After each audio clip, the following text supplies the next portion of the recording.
Hi உறவுகளை எல்லோரும் எப்படி இருக்கிறீங்க? இந்த பதிவில் என்ன பார்க்க போகிறோம் அப்படின்னு பார்த்தீங்கன்னா, விஸ்வகர்மா கம்யூனிட்டி சேர்ந்த முதல் மனம் பெண் வரனை தான் பார்க்க போகிறோம். அதாவது வந்து பார்த்தீங்க அப்படின்னா, அந்த பொண்ணு வந்து நான் ஃபோட்டோவில் தான் எனக்கு ஜாதகம்லாம் அனுப்பிச்சி விட்ருந்தாங்க. அந்த பொண்ணு வந்து நான் ஃபோட்டோவில் தான் பார்த்தேன். ஒரு 2 நாளைக்கு முன்னாடி நான் ஒரு வேலையை நாமக்கல் போயிருந்தேன். அப்போ பார்த்தீங்க அப்படின்னா, வக்கீலோட யூனிஃபார்ம் போட்டுக்கிட்டு பொண்ணு பார்த்தீங்கன்னா, அவ்வளோ ஒரு லட்சணமாக அவ்வளோ ஒரு வேறு லெவலாக இருக்குது. ஏன்னா ஒரு சிலர் வந்து ஃபோட்டோவில் பார்க்குறதுக்கு ஒரு மாதிரி இருப்பாங்க, நேரில் பார்க்குறதுக்கு ஒரு மாதிரி இருப்பாங்க. ஃபோட்டோவில் விடவே இந்த பொண்ணு பார்த்தீங்கன்னா அழகாக இருக்காங்க. ஏன்னா அந்த பொண்ணு வந்து நான் யாருன்னு தெரியாது. ஏன்னா வந்து நான் பஸ்ஸுக்குள்ளே உட்காந்துருந்ததுனால நான் யாருன்னு தெரியாது. ஆனால் அந்த பொண்ணு அந்த பஸ் எப்படியுமே ஒரு 10 நிமிஷம் அந்த இடத்துல நின்றுருக்கும். நிஜமாலுமே பார்த்தீங்கன்னா முகம் வந்து ஒரு லட்சுமி கடாட்சம் அப்படிங்கிறீங்க இல்லைங்களா? அதே மாதிரி இந்த பொண்ணு பார்த்தீங்கன்னா அவ்வளோ ஒரு லட்சுமி கடாட்சமாக.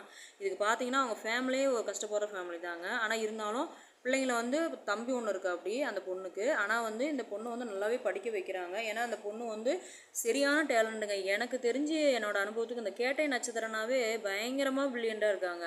ஏன்னா வந்து கேட்டை நட்சத்திரத்தில் உள்ளவங்க கோட்டையை ஆளுவாங்கன்னு ஒரு பழமொழியே இருக்குது. அதுக்கு தகுந்த மாதிரி இப்போ இருக்கிற பிள்ளைங்களாம் பார்த்தீங்கன்னா லைஃப்பில் எப்படி இருக்காங்க. ஆனால் அந்த பொண்ணு படிப்பு தவிர வேறு எதுவுமே இல்லை. அந்தளவுக்கு தான் அந்த பொண்ணு இருக்குது. ஆனால் பார்த்தீங்க அப்படின்னா அவங்க அம்மா அப்பாவும் என்னதான் கஷ்டப்படுற ஃபேமிலியாக இருந்தாலுமே பார்த்தீங்க அப்படின்னா அந்த பொண்ணுக்கு அவ்வளோ கோஆப்ரேட் பண்ணுறாங்க. ஏன்னா வந்து நீ படிக்கிறியா படி, நாங்கள் ஃபுல்லாக சப்போர்ட் பண்ணுறோம் அப்படின்ட்டு இந்த மாதிரி பேரண்ட் கிடைக்கிறதுக்குலாம் கண்டிப்பாக அந்த பொண்ணு கொடுத்தே வச்சுருக்கணும். இந்த பொண்ணோட ராசி பார்த்தீங்க அப்படின்னா விருச்சிக ராசி, நட்சத்திரம் பார்த்தீங்கன்னா கேட்டை, லக்னம் பார்த்தீங்கன்னா மிதுனம். அதே மாதிரி இந்த பொண்ணோட டேட் ஆஃப் பர்த் பார்த்தீங்க அப்படின்னா 6ஆம் தேதி 3ஆம் மாதம் 2022 பிறந்திருக்காங்க. இவங்க பார்த்தீங்கன்னா விஸ்வகர்மா கம்யூனிட்டியில் தான் கொடுக்கணுங்கிறாங்க. நம்ம சேனலில் ஃபாலோ பண்ணுற அன்பு உள்ளவங்களுக்கு யாருக்காவது இந்த ராசி நட்சத்திரத்தில் வேணும் அப்படின்னா பெண்கள் வரன்னு தேடிட்டு இருந்தீங்க அப்படின்னா தாராளமாக நம்ம சேனல் வர நம்பர் கான்டாக்ட் பண்ணுங்கள். அதே மாதிரி பார்த்தீங்க அப்படின்னா இந்த பொண்ணு வந்து கேரக்டரும் பார்த்தீங்கன்னா அருமையான கேரக்டருங்க. ஏன்னா இப்போ வந்து 2 டிகிரி முடிச்சுட்டு அந்த பொண்ணு மறுபடியும் பார்த்தீங்கன்னா இன்றைக்கி வந்து வக்கீலுக்கு படிச்சுட்டு இருக்காங்க. அதாவது நம்ம விஸ்வகர்மா கம்யூனிட்டி சேர்ந்தவங்க யாராவது நல்ல வசதி வாய்ந்த வரனா இருந்தீங்க அப்படின்னா இவங்க எப்படி கேட்குறாங்கன்னா அவங்களோட கம்யூனிட்டியில் தான் கேட்குறாங்க, விஸ்வகர்மாவில் தான் கேட்குறாங்க.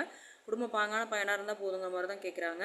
அதனால் நல்லா வசதி வாய்ப்பாக இருந்தீங்கன்னா நீங்கள் வந்து இப்போ இந்த மாதமே வந்து கல்யாணத்துக்கு நீங்கள் ஏற்பாடு பண்ணால் கூட ஓகேன்னு தான் சொல்லுவாங்க. ஏன்னா அந்த அளவுக்கு வந்து பொண்ணை படிக்க வைக்கிறாங்க. யாராவது வரன்னு கேட்டால் கூட அந்த பொண்ணை படிக்க வைக்கிறதுக்கு வந்து யார் தயாராக இருக்காங்களோ அவங்களுக்கு வந்து நாங்கள் தாராளமாக கொடுக்குறோங்கிற மாதிரி தான் சொல்லியிருக்காங்க. மக்களே, நம்ம விஸ்வகர்மா கம்யூனிட்டி சேர்ந்தவங்களுக்கு யாராவது இந்த மாதிரி ஒரு டேலண்டான பொண்ணு வேணும் அப்படின்னா தாராளமாக நம்ம சேனலுக்கு கான்டாக்ட் பண்ணி மேலும் வரவங்களை தெரிஞ்சுக்கலாம். இந்த வாய்ப்பு கொடுத்த அன்பு உள்ளவங்களுக்கு நன்றி, வணக்கம்.